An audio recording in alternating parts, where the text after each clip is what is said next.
Good morning साथियों। कल वाली जो क्लास थी उसके अंदर हमने डॉक्टर नगेंद्र के बारे में पढ़ा। आज इस क्लास के अंदर हम डॉक्टर रामकुमार वर्मा के बारे में पढ़ेंगे। तो मैं भी लुणा मेरे यूट्यूब चैनल स्टडी टाइम में आपका हार्दिक स्वागत करता हूं। अगर आप मेरे चैनल पर पहली बार विजिट कर रहे हो तो चैनल को सब्सक्राइब कर ले, बेल आइकन कॉल पे प्रेस कर ले, ताकि जब भी मैं कोई नया वीडियो अपलोड करूं तो उसका नोटिफिकेशन आपको तुरंत मिल सके। वीडियो आपको मॉर्निंग में 7:30 पे मिल जाती है, तो कंटिन्यू आप वॉच करते रहे। दूसरी बात है कि आप वीडियो वॉच करते हो, जो क्वेश्चन मैं आपसे करता हूं उन क्वेश्चनों के जवाब आप कमेंट बॉक्स में कम देते हो, तो क्वेश्चनों के जवाब आप दिया करें। क्वेश्चनों के जवाब देने से आप सोचते हो कि मेरा कोई फायदा है, मेरा फायदा नहीं है, मेरे को अच्छे से ये पहले से ही जो आ रहा है इसलिए मैं आपको बता रहा हूं। आप कमेंट में जवाब दोगे तो उससे क्या होगा कि आपका जो दिमाग है वो सोचने पे मजबूर होगा कि कल क्या पढ़ा था हमने, इसका आंसर क्या हो सकता है। तो फिर जब आप कमेंट में उसके जवाब टाइप करते हो तो आपके दिमाग के और हाथों के बीच में एक तालमेल होता है, और उस तालमेल से क्या होता है, वो चीजें स्थायी रूप से आपके दिमाग में सेट हो जाती है, और जैसे ही एग्जाम आता है तो उस एग्जाम में आपके वो प्रतिक्रिया जो आपने की है वो दिमाग में आती है कि उस टाइम हम क्या टाइप कर रहे थे, तो वो आंसर फटाक से आपके सामने आ जाता है। तो इसलिए आप ये अभ्यास जरूर करें, इससे आपका फायदा है, मेरा फायदा नहीं है। ठीक है, तो आप कमेंट में जवाब जरूर दिया करें। बिना समय गंवाए हम बात करते हैं डॉक्टर रामकुमार वर्मा की। तो डॉक्टर रामकुमार वर्मा है, उस डॉक्टर रामकुमार वर्मा को पढ़ने से पहले कल हमने क्या पढ़ा था उसके जो आंसर है आप मेरे को कमेंट में बताइए। डॉक्टर नगेंद्र द्वारा रचित इतिहास ग्रंथ का क्या नाम है? डॉक्टर नगेंद्र ने आदिकाल की समय सीमा मानी है। डॉक्टर नगेंद्र का जन्म कब हुआ था? डॉक्टर नगेंद्र द्वारा रचित इतिहास ग्रंथ कितने भागों में प्रकाशित हुआ था? तो ये 4 क्वेश्चन हो गए, एक क्वेश्चन है वो आगे है। और ये 5 नंबर का जो क्वेश्चन है, रीति काव्य की भूमिका किसकी रचना है? तो ये 5 जो क्वेश्चन है जो कल हमने पढ़ा था उससे संबंधित है, तो इसके जवाब आप मेरे को कमेंट में जरूर बताएं। अब बात करते हैं डॉक्टर रामकुमार वर्मा से संबंधित महत्वपूर्ण बिंदु, यानी डॉक्टर जो रामकुमार वर्मा है वो भी हमारे हिंदी साहित्य की दृष्टि से महत्वपूर्ण विद्वान है। जन्म की बात करें तो 15 सितंबर 1905 ईस्वी को डॉक्टर रामकुमार वर्मा का जन्म हुआ था। कहां पे हुआ था? स्थान सागर है, जिला मध्य प्रदेश है। ठीक है। मृत्यु की बात करें तो 1990 ईस्वी में इनकी मृत्यु हुई थी। जिस विद्वान की मैं सन बता रहा हूं उनकी आपको जन्म डेट और मृत्यु डेट है वो अच्छे से आपको ध्यान में रखनी है। जिस विद्वान की मैं तारीख लिख रहा हूं उनकी तारीख भी आपको ध्यान में रखनी है। सन से काम नहीं चलेगा, एग्जामिनर है वो कभी कभार तारीख भी पूछता है। बात करें हम डॉक्टर रामकुमार जो वर्मा है उसकी जो रचनाओं की, तो हिंदी साहित्य का आलोचनात्मक इतिहास बहुत ही महत्वपूर्ण रचना है, कई बार एग्जाम में पूछी जा चुकी है, और 1938 ईस्वी में ये प्रकाशित हुई थी। तो इतिहास ग्रंथ का नाम और जो सन है वो भी आपको अच्छे से ध्यान में रखनी है। इस रचना, कौन सी रचना? जो हिंदी साहित्य का आलोचनात्मक इतिहास है डॉक्टर रामकुमार वर्मा की। तो इसके अंदर हमारे को क्या मिलता है? 693 ईस्वी से लेकर 1693 ईस्वी तक का ही वर्णन मिलता है। कहने का मतलब जो 1000 जो वर्ष है, तो 693 ईस्वी से लेकर 1693 ईस्वी तक का ही वर्णन हमारे को इसके अंदर देखने को मिलता है। 1963 ईस्वी में पद्म भूषण पुरस्कार मिला किसको? हमारे रामकुमार वर्मा को। अब जो काल विभाजन है, काल विभाजन आपको अच्छे से, जिन विद्वानों का मैंने बताया इनका अच्छे से आपको ध्यान में रखना पड़ेगा।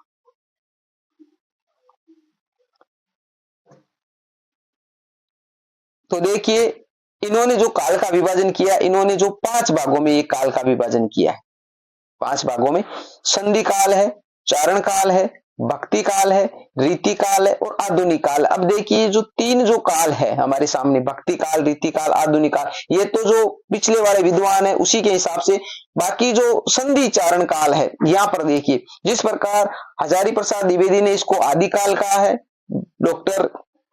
आचार्य रामचंद्र शुक्ल है उन्होंने इसको वीरगाथा काल कहा है, और हमारे जो रामकुमार वर्मा इन्होंने इसको संधि चारण काल कहा है। यानी दोनों जो काल है ये मिले हुए है। यानी जो चारण काल, मुख्य रूप से जो वीरगाथा काल है उसको इन्होंने चारण काल कहा है, क्योंकि उसके अंदर जो चारण कवि थे उन चारण कवियों की भूमिकाएं वो ज्यादा थी, तो इसलिए उन्होंने इसको चारण काल कहा। और इससे पहले के जो काल था उसको इन्होंने संधि काल कहा है। अब जो समय सीमा की बात करें तो देखिए विक्रम संवत की बात करें तो हमारे जो रामचंद्र शुक्ल है, रामचंद्र शुक्ल है। तो रामचंद्र शुक्ल ने भी विक्रम सन में ही बताया 1050 विक्रमी से, 1050 विक्रमी से, परंतु इन्होंने जो संधि काल है उससे पीछे ले गए। यानी का मतलब उन्होंने 1050 रखा, परंतु इन्होंने क्या कि 750 से और 1000 ईस्वी, सॉरी विक्रमी है, ईस्वी नहीं है, ये आपको विशेष प्रकार से ध्यान रखना। ईस्वी वाला और विक्रमी वाला कंफ्यूजन आपको नहीं होना है, क्योंकि एग्जाम में जैसे आपसे पूछे कि आचार्य रामचंद्र शुक्ल की जो वीरगाथा काल की समय सीमा है, तो 1050 विक्रमी लिखेगा एक ऑप्शन में, एक में लिखेगा 1050 ईस्वी लिखेगा। तो उस ईस्वी वाले और विक्रमी वाले में जो कंफ्यूजन है वो आपको अच्छे से ध्यान में रखना है।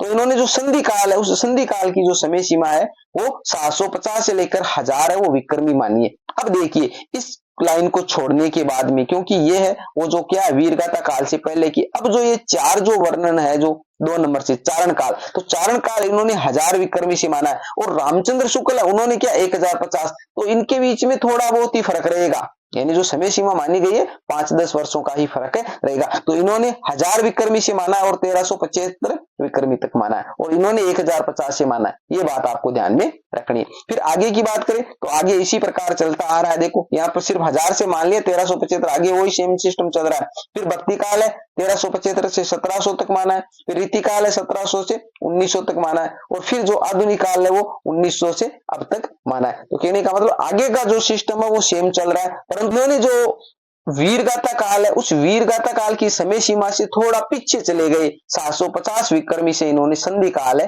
वो मान लिया है, और इसको दोनों को मिलाकर जो आदि काल है उसको इन्होंने संधि चारण काल है वो कहा है। समझ में आ गया? अब देखिए इन्होंने वीरगाथा काल को चारण काल व इससे पूर्व के काल को संधि काल कहकर पुकारा है। ये मोस्ट आपको अच्छे से ध्यान में रखना है।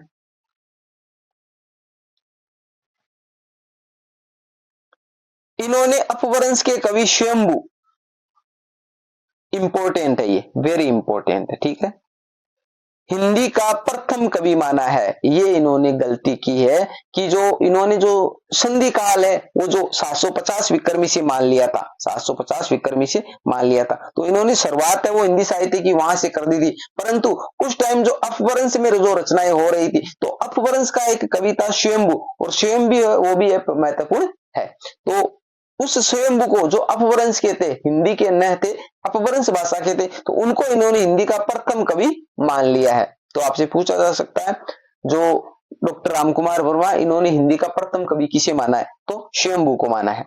डॉक्टर रामकुमार वर्मा ने भक्ति काल की निर्गुण और ज्ञानाश्री शाखा को संत काव्य एवं प्रेमाश्री काव्य धारा को सूफी काव्य कहकर पुकारा है। हमने पीछे पढ़ा आचार्य रामचंद्र शुक्ल है। आचार्य रामचंद्र शुक्ल ने भक्ति काल है, उस भक्ति काल की जो शाखा है उस शाखा को एक को निर्गुण कहा और एक को सगुण कहा। फिर निर्गुण को और सगुण को भी उन्होंने अलग अलग विभाजित किया। निर्गुण को उन्होंने ज्ञानाश्री और प्रेमाश्री में विभाजित किया, और सगुण है उसको कृष्णाश्री और रामाश्री में विभाजित किया। तो उन्हीं में से जो भक्ति काल था, उस भक्ति काल की निर्गुण शाखा में जो ज्ञानाश्री थी, उस ज्ञानाश्री को इन्होंने संत काव्य कहा। किसने?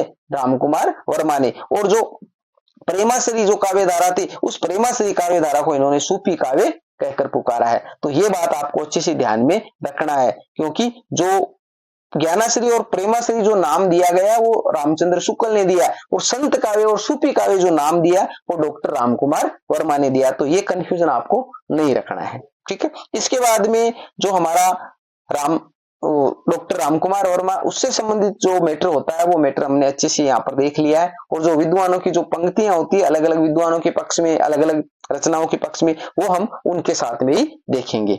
बाकी जो जितना मैटर मैंने ये बताया, इतना मैटर अगर आप देख लेते हो तो आचार्य ये डॉक्टर रामकुमार वर्मा है, उस डॉक्टर रामकुमार वर्मा से संबंधित आपका कोई भी क्वेश्चन है वो गलत नहीं होने वाला है।